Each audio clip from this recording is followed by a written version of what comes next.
Ladies and gentlemen, welcome to the Salori Report. I'm here in Friesland, Stavoren, which is one of the most beautiful places in the world. And I'm joined by Elze van Hamelen, who is a very up-and-coming, great journalist here in Europe and in the Netherlands. And you've honored us by coming all the way to Friesland. We're very excited to have you here. It's wonderful to be here, Catherine. And I met you recently at a gathering of what Brian Garish of UK News calls the new media. Okay. Yes. And I was very excited to meet you. And I think what you're doing is very important and very interesting. And so I wanted to have a conversation for the Solari Report about the new media. And I want to start off by saying that we were sitting in one of the rooms where we met in Volg. And there was a whole group of people in the new media gathered, and spread out on the table were magazines and books and printed newspapers. And I realized, wow, the new media is working through all the different mediums. But one of the things they're doing is it's like a renaissance of the printed word. Yes. It's very exciting. Anyway, so let's start off. First, let me ask you to give our subscribers an introduction to you and your work. Tell them about your history and your evolution from the old media to the new media. Thank you. So my name is Elze van Hamelen, and I used to work as a sustainability consultant, but because problems of conscience, I stopped my work about half a year ago.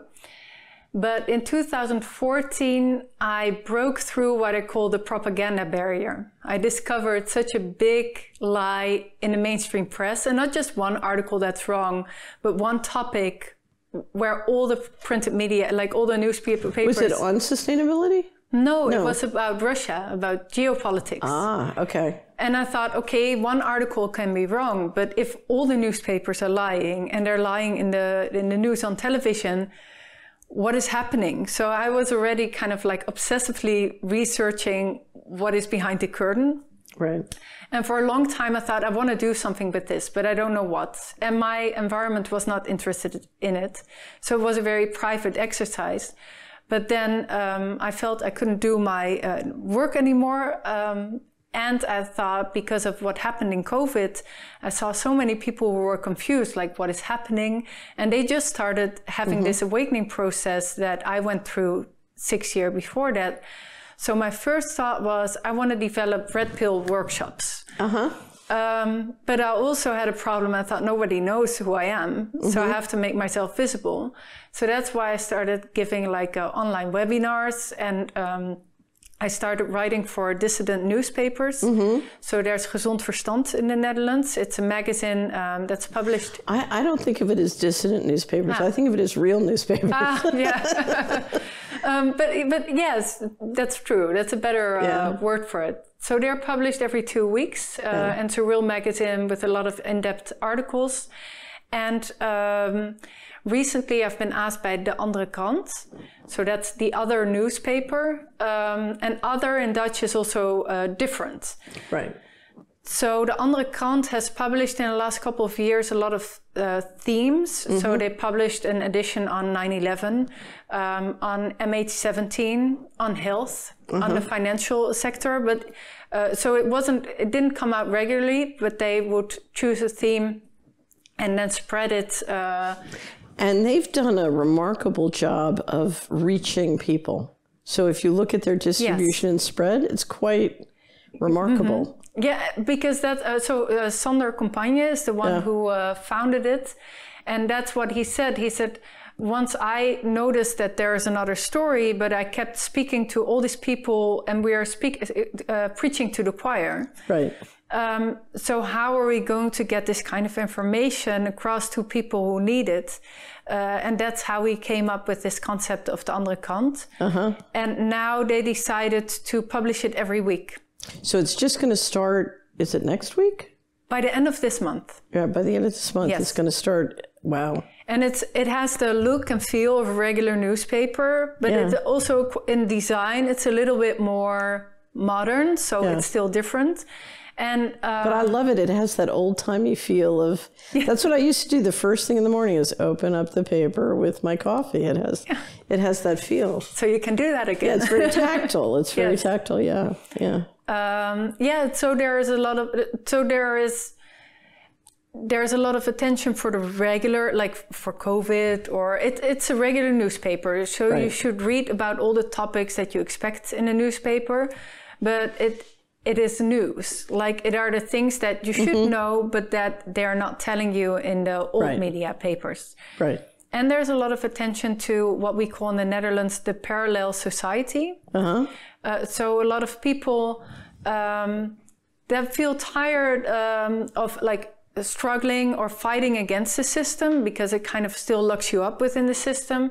They are working on what they call the parallel society. So there are initiatives for independent schools, for new money systems, for new media, for joint gardens or food systems.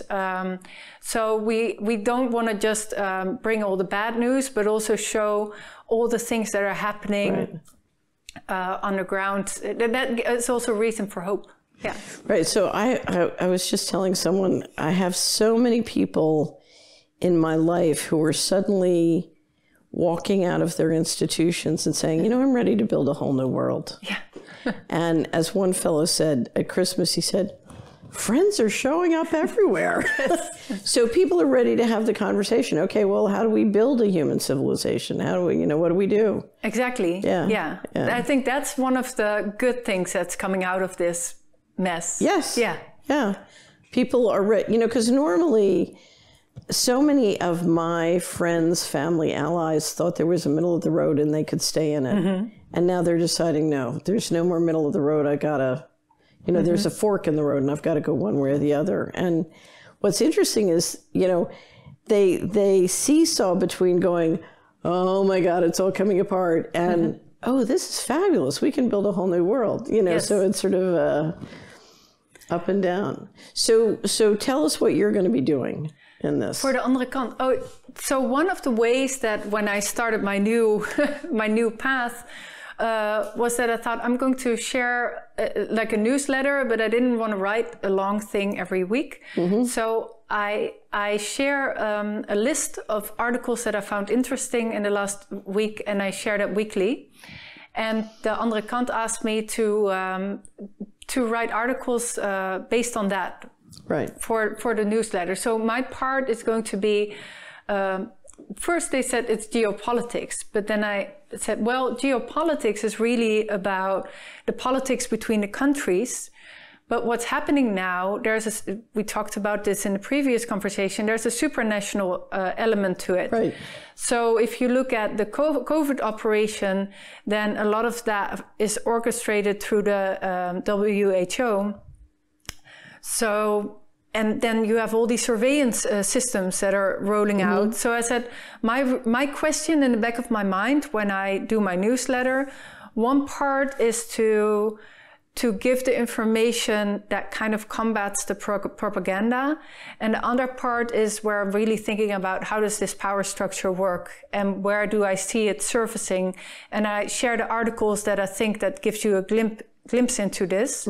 So instead of calling this section geopolitics, it will be called people and power. Good title. And it will be a short summaries or a little bit with my comment on it from this weekly selection. And then also added to that like longer articles that we take out of the international new media, because there's a lot of good information, but even though a lot of people speak English very well, they like reading it in Dutch better. Or I think right now if you use a search engine, you're not going to find really good sources. But because most of the people that are with the Andere Krant have access to these sources or to the authors, we will bring in those articles and translate them and publish them in the newspaper. But you're also doing interviews for Café, right? Yes. So tell us that. That's kind of ad hoc, actually. I had a contact at Café Weltschmerz, and I would have this list of people, and then I would say, like, can I interview this person? I say, yeah, this is good. And then I will reach out and see if somebody is... So they're doing a lot of very interesting interviews, and they're doing Dutch and English, right? Yes, that's true. Yeah. For years now, they've really been providing a platform for discussions that you would expect on the evening shows, but all the discussions that you cannot have in the mainstream or the old media, they host these discussions. And that's actually why sometimes when I speak to people who are not familiar with them yet, then they say, well, oh, this is a extreme right publication. I'm like, no, it's not. People keep still trying to do the left-right thing. It's not working. It's just really breaking down. No, but it's also what I see them doing is that they're willing to have the conversation about any topic. Right. So they don't let themselves be pigeonholed like, oh, we cannot talk about that because then we will be in this corner. And I think this is the tagline within my on my website. Like, for democracy to work, you need informed citizens. Because if you don't have access to good information, you don't know how your reality operates. Right. So how can you make sound decisions, not just politically, but also in your personal life? So yeah, for democracy to work, you need to have these discussions, and Café Weltschmerz hosts these discussions. Yeah. So this really started for you by just doing it. You never said, I'm going to be in media.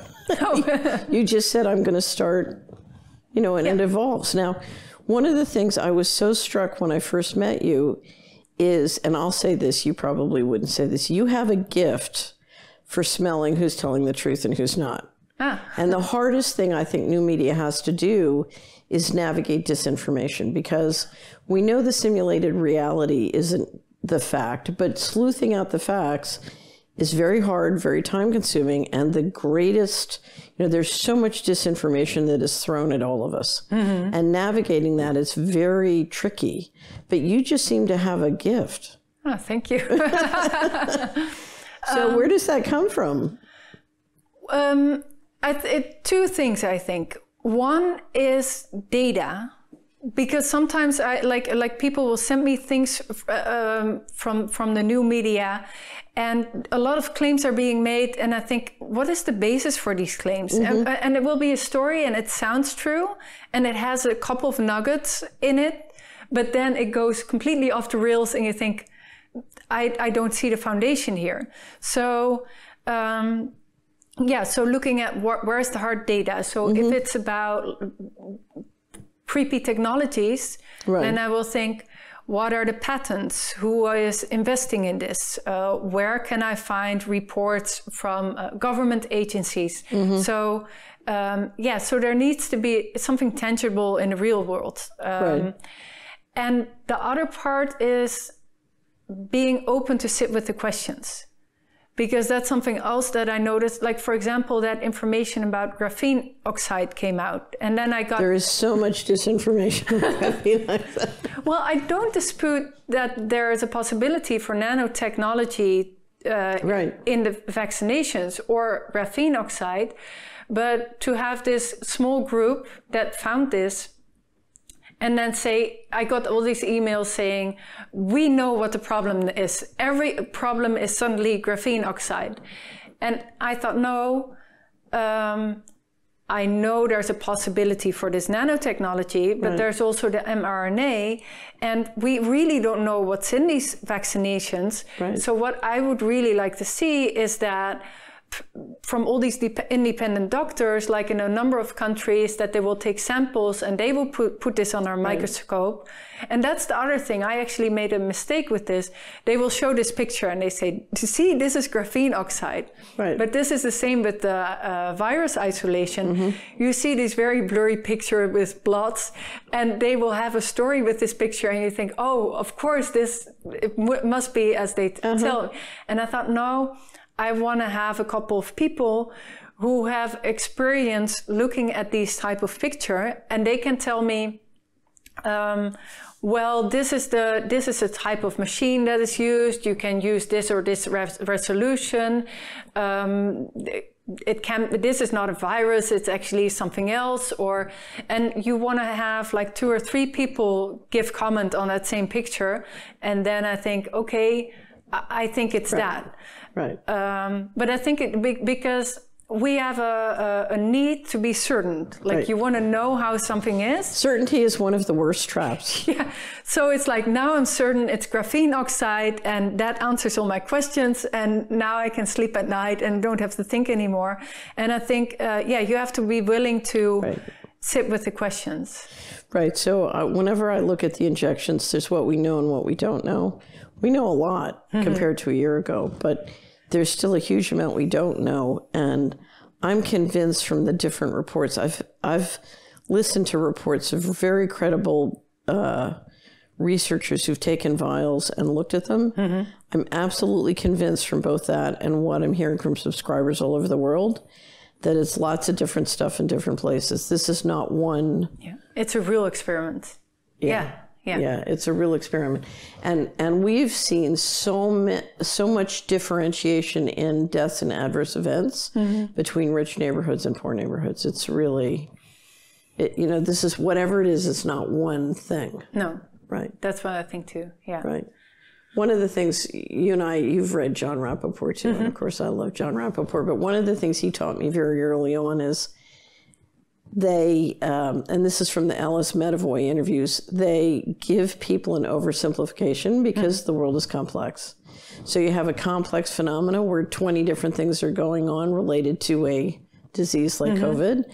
So you have 5G, you have pesticides, you have flu shots going on here that made people sick. You have all these, you have very complex phenomena, but you're explaining it in one thing. Yeah.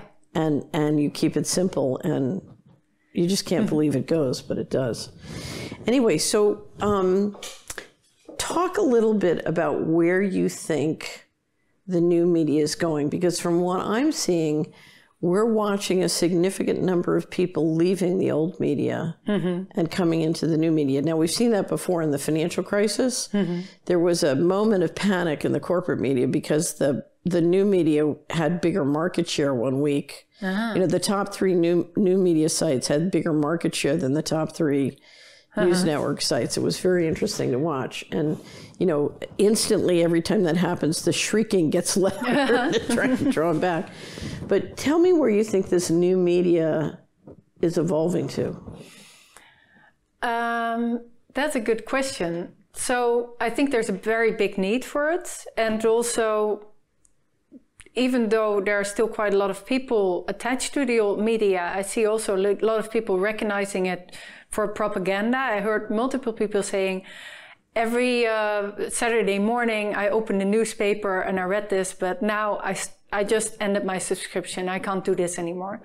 So I think there's a real need for new media, not just these citizen platforms, but like what the Andere Krant and Gezond Verstand are doing, like a real substitute for the old media.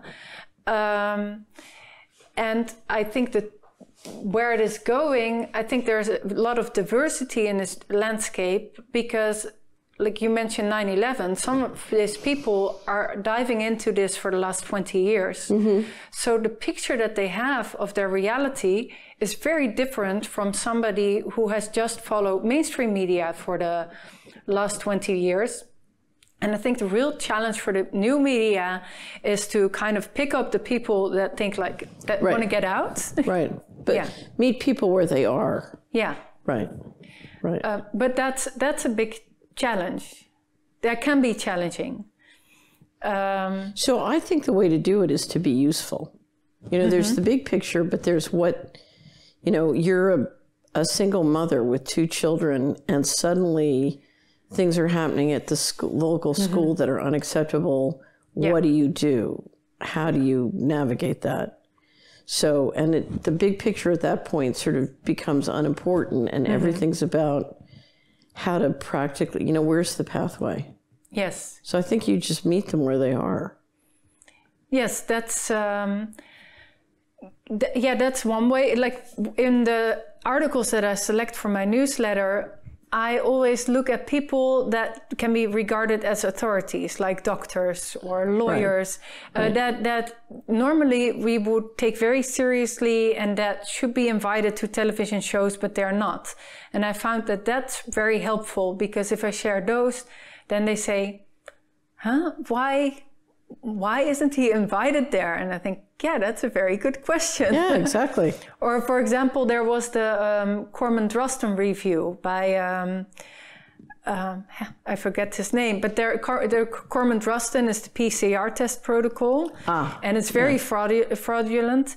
And a Dutch scientist, in cooperation with 20 other people, they've written down a paper where they say this is everything that's wrong scientifically with this protocol. And they requested the publisher of the article to retract it. And this is like a lot of detail. It just tells you it's one big lie, and they're not invited. So I gave a presentation about the PCR test, and then one of the mothers on the school ground had watched it, and she's very much into the mainstream media. But she said, this is weird. If this test is not meant to test for sickness, why are they using it? Good question. Yeah.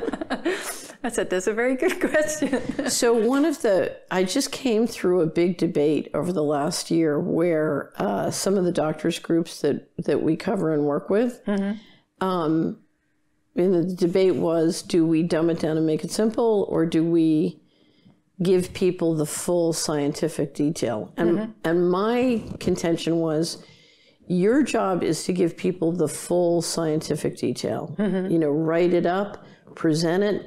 Do not simplify it. You want to take them through all the detail.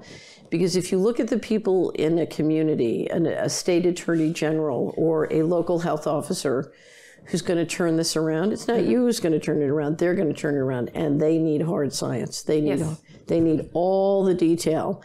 And your job is to not make it entertaining and zippy. Your job is to give them ground to stand on. And so there was a huge debate, and there were a whole lot of people who said, no, we've got to make it passionate, and this is wrong, and and I'm a great believer that the mother with 2 children needs that local person who needs to draw on the expertise.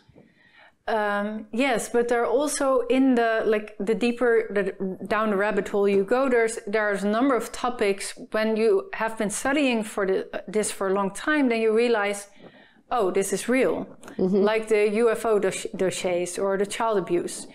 But if you're just starting to doubt, why are they using a PCR test? What happened last year, and I think this was not by coincidence, was I noticed that there were a lot of people starting to doubt about, like, is this a real illness? Is it really so contagious? They were starting to be open to the alternative media. We had a lot of protest. And then the alternative media was really flooded by news about satanic abuse. Right. It's a distraction. Right. And then I saw so many people saying, like, see, they are really insane. Like, this is why you should not read this stuff. Right.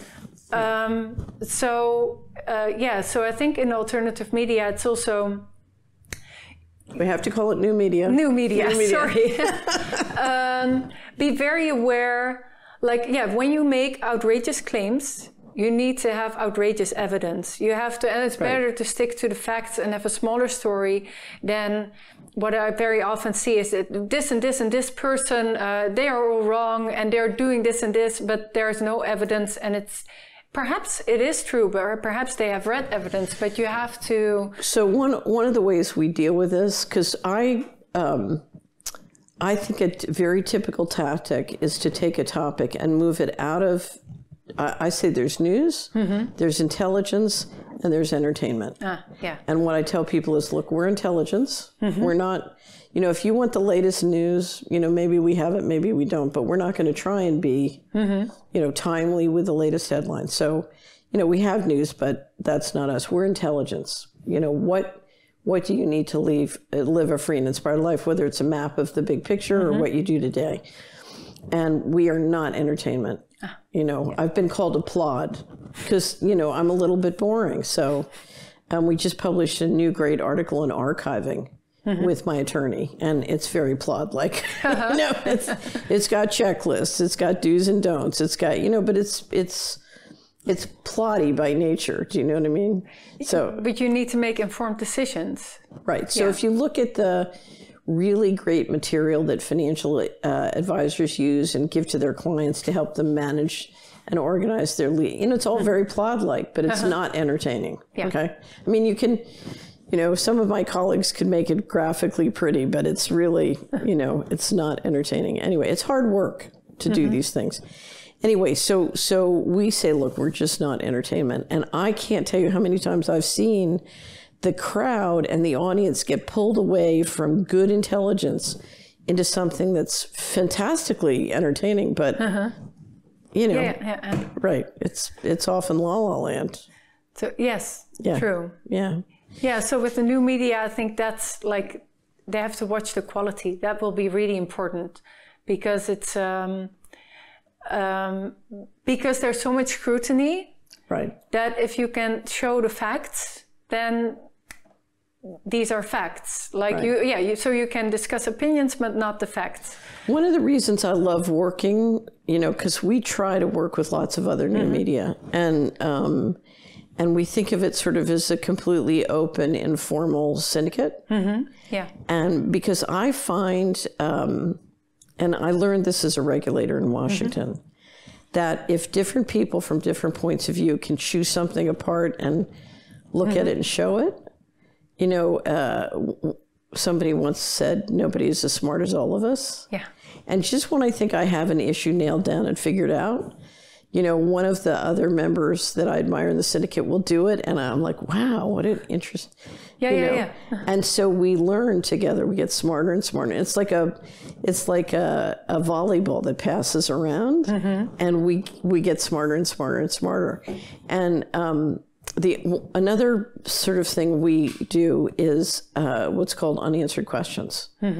So we find a topic. So let's go back to the injections. There's a lot we know, and it's growing every day, but there's a huge amount we don't know. Yes.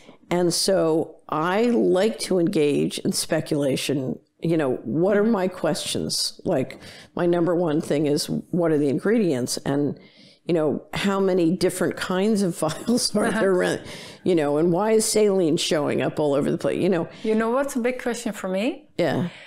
So we know that the virus has not been isolated. It's very clear, like all the FOIA requests from Christine Massey. So now some people say it has, but that's a whole nother debate, but go ahead. As far as I understand it, there is a computer sequence. Right. But then, like, you insert something, it's a computer sequence, and your body is going to produce it. It's computing for something. So if that has nothing to do with a virus, because what is it encoding for? Right. So so whatever the ejection is about.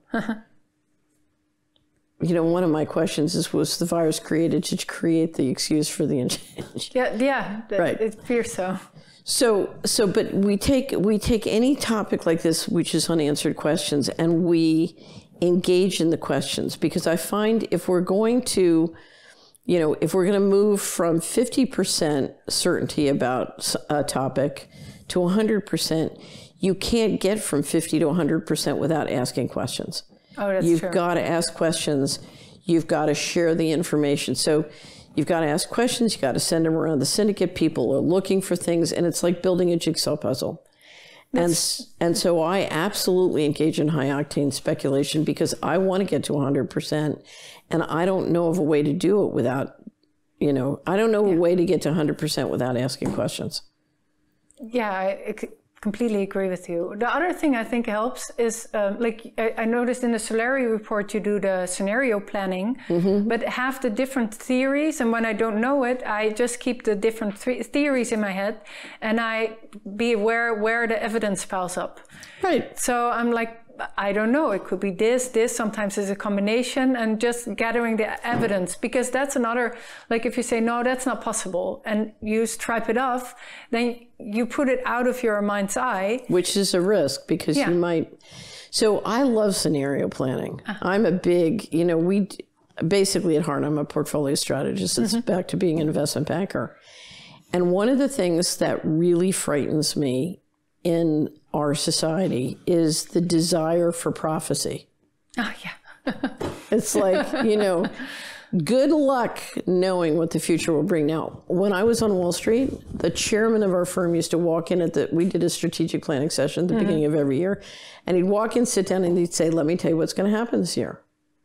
Because most of it had been planned out. Now, it was very organic. Sometimes it didn't work. Sometimes it took long, but a lot was planned out. But that was the intention in the plan, but plans don't. So it wasn't necessarily information you could necessarily trade. It wasn't that kind of inside information. And I just think I'm much more interested in creating the future than trying to bet the ranch that it's going to be this or that or this or that. And this drives me crazy because I've spent 20 years telling people, no, it's not going to collapse. I mean, this has been a big war between me and the audience. And so I really don't think practicing prophecy is productive. I think having different scenarios of how things might go and understanding what are the critical variables you need to watch. So in our last scenario, it was human versus inhuman. They would call it transhuman. And, monopoly money versus decentralized money control. Those were the two. And I'm always looking at what is it I can do or we can do at Solari that pushes people towards the human and the decentralization of money. Because I'm much more interested in creating the future than predicting it. And I don't think it can be predicted. Because the scenarios show you that you have a choice. Because I know the tendency towards a prophecy is also the assumption that there's some inevitability to an outcome. Right. Because I hear a lot, I know that this will all turn out fine. We'll go through a dark period, but we know, and I think, I don't know. I think we have to work for it. We have to create the future. But I'm not convinced either way. I think if it would all be doomed, I wouldn't be here. But if everyone is just going to sit back and expect things to magically turn out well by itself because there's some channeling that says so. Then you're digesting adult fairy tales. Well, it's interesting because I'm thinking there was an interview between Richard Dolan and Dark Journalist. And Richard Dolan mentions that he sees similarities between the hippie movement and the New Age movement. Yeah. And he said the hippie movement was a political effective movement, and then they started dropping acid, and it was tune in, drop out, and peace, and it completely lost its clout. They diverted it. Yeah. Yeah. And then he said, I see something similar with New Age. You have to sort of be self-aware and don't look at the bad things because it's negative. You create it. You only look at the good things. Ronald Purser wrote a fantastic book about it. It's called Mac Mindfulness. What is it called? Mac Mindfulness. Mac Mindfulness. Yeah. And he talks about... We should write that one down. Mindfulness as the new capitalist spirituality. And he is actually a practicing Buddhist with some degree in it. And he said, the complete path of Buddhism is a whole set of practices. And ethics is a part of it.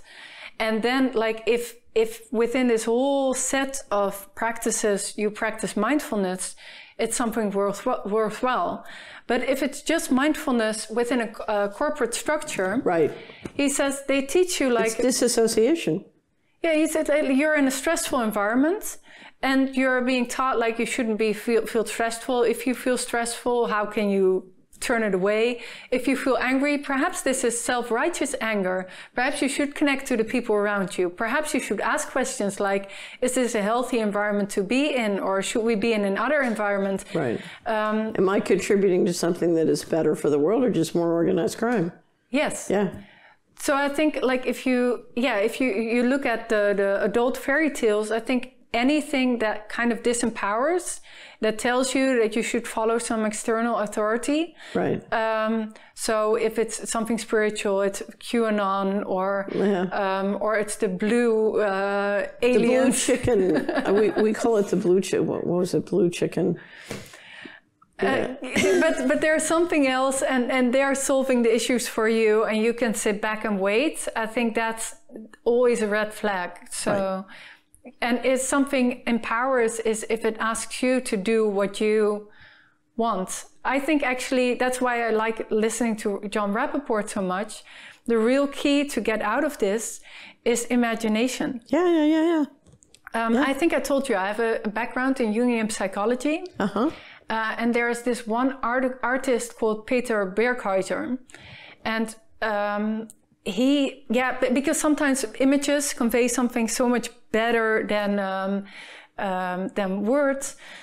But at some point he got completely stuck and he wasn't able to produce anymore. And he had these dreams, and his Jungian analyst, Marie-Louise from France, kept encouraging him, like, you need to draw out your dreams.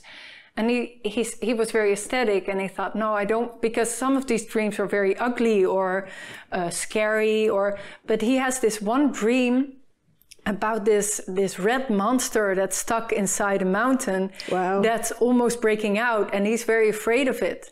And her explanation is, she said, that's your creativity, and it's been very locked up, and because it's been locked up for so long, it becomes destructive. And I think for him it was something personal, but I think right now for a lot of people, they can ask themselves, like, are they able to express their talents in their work they're doing or in their lives? Or is that locked up in maintaining an old reality that's really past its due date? Right. Or are they putting these talents in building a prison? Right. Or are they willing to kind of take this big leap? And because I think everyone has a talent, something you do, and when you're doing that, you feel energized, you feel happy about it, energy starts flowing, and very often people start responding to you like, oh, I like it when you do. Right. And I think everyone has that. And somewhere, like, if you dive into it, you know what it is. And I think once we start putting that towards a world we really want to live in, I think that's the path to something freedom. The energy unleashes. When I did the simulations of the economy, one of the things, that was when I became an optimist, when I realized there's no reason for poverty. It's not economically necessary. But what I saw was, which I hadn't seen before, was the incredible price of control. Control is so expensive and centralized, and more centralized control is so wasteful and cute, including of the human spirit, that it's just unbelievable. And it becomes destructive. Yeah. It's the red monster. Yeah. We have an entire society that's overwhelmed by the red monsters. We do. Yeah. I think so. Yeah. Well, I just want to close by telling you, I just, every week on the Solari Report on Money and Markets, we have a theme. And last week the theme was a line from a scene from Dead Poets Society. Have you ever seen the movie? A long time Williams, ago. a long time ago. He's trying to interest these high school boys in poetry. You know, and of course, it's the last thing they want to hear about. And he reads them this verse, and he makes them come into a huddle with him. And the last line, he's talking about how the poem is talking about how the verse of life, and then, you know, everybody can contribute a verse. What will your verse be? So on the Salori Report, we're going to be watching, because I think you have an incredible verse to contribute, and I can't wait to see. Thank you. So we're in cahoots, and so anything we can do to be of assistance, we go forward and we see what we can invent. Well, thank you. Very nice to be here. Well, thank you for joining me on this. Any last words about the new media that you're going to build? So there is this fake like idea that you should look at both sides. So this was also with the mother at the on the playground, and she said, yeah, but I have to look at both sides. And I said, well, if somebody consistently lies to you, are you going to that person for information? She's like, no. And I said, well, with the old media, I could give her some examples. I know they've consistently lied to me. They blackmailed the people that try to bring us the truth, and they try to make me afraid. Why should I? So I think a lot of, even people who are into new media, I see that they say, I want to know what's happening there. So they still get the newspaper, but you still, you feed yourself with the lies. So I would say, find the sources that you find reliable and inspiring and interesting, and put your time and energy in those. So I confess, I still, especially for the financial economy, I still read some of the old media, and I call it tapeworm watch. I'm watching, the monster is slapping its tail around, and I want to make sure that I protect my subscribers from getting hit over the head with the tail. So I'm doing tapeworm watch, and that's part of what we do in Money and Markets. But it's every year I spend less time on tapeworm watch because it's just like. I do it a little bit. Yeah, I do it a little bit, but. Yeah, if you spend a lot of time in that, and then... It's a huge waste of time. Yeah. Thank you so much for joining us on the Salori Report. You're very welcome. Have a wonderful day. Thank you for being here. Bye.